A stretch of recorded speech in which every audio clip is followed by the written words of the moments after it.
This is Fort Clatsop. This is the final encampment of the Lewis and Clark expedition. The Columbia River is right over there, but you can't see it. So we'll go down closer to it. But we're on one of the trails. They have they rebuilt it to exactly what they think it looked like 209 years ago when these guys got here, Lewis and Clark. And quite a story. Very interesting. There's some guys here, rangers, that they tell you about what happened and all the events and what happened to the people, the families, and all that kind of thing. But we're just walking on one of the trails because the trail said we're going to the canoe landing, and it's all very awesome. Lots of history. They started out from North Dakota, and it took them a year to get over here.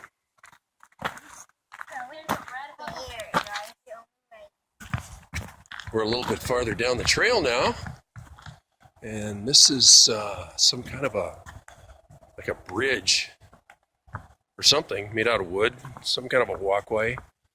But it smells so good in here. And there's moss on the trees, lots of mushrooms and ferns. There's a fern right there. You don't see this stuff in Southern Cal, that's for sure.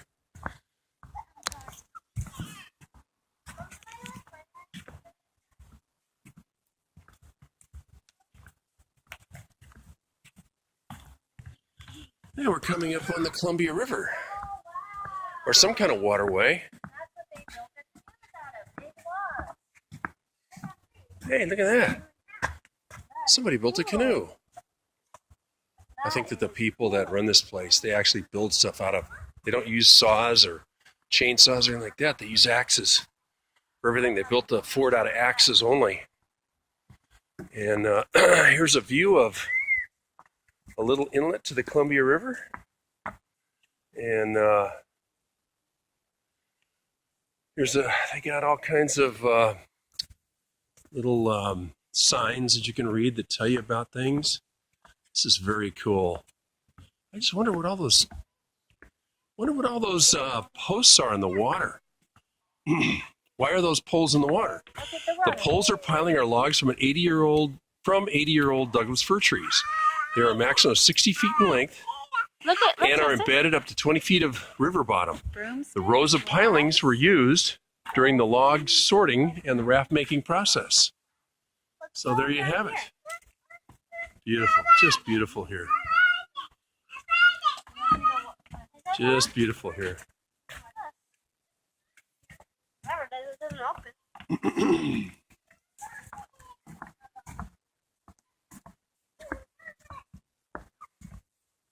They built that fort probably in the rain. Yeah, evidently it rained. They were here for 91 days, was it?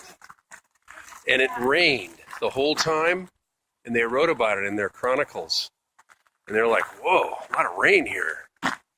But, it really doesn't rain that much. Or at least we had a dry winter this time. But you would not believe the smell here. It just smells like pine and, yeah.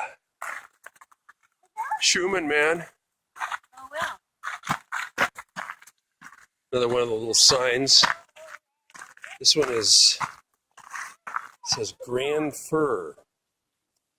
A species of fir, one of my men informs me, is precisely the same as that, called balsam for the fir of Canada. All kinds of interesting stuff.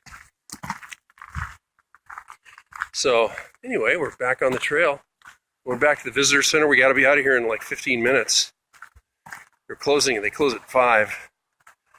Definitely going to come back here and spend some more time.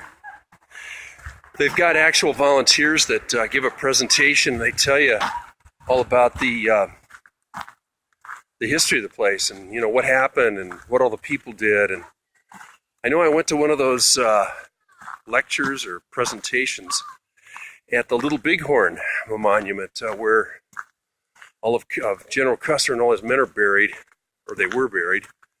And it was fascinating, absolutely fascinating. So Anyways, we're walking back to the visitor center.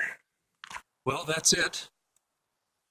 We're back to reality. There's the visitor center. Well, that's it. That's the visitor center. And it's very nicely staffed and a lot of stuff of interest in there. Let me get this cover out of the way. Well, here we are back at the Fort Clatsop sign. So we're all going to get a picture, a family picture, in front of the Fort Clatsop sign. They did not have video, but it's still shot. Okay. Click. There we go. Fort Clatsop, Visitor Center, parking lot. This is Fort Clatsop outside of Astoria, Oregon. Just down the Columbia River from Portland, Oregon. And that's it. Have a nice day.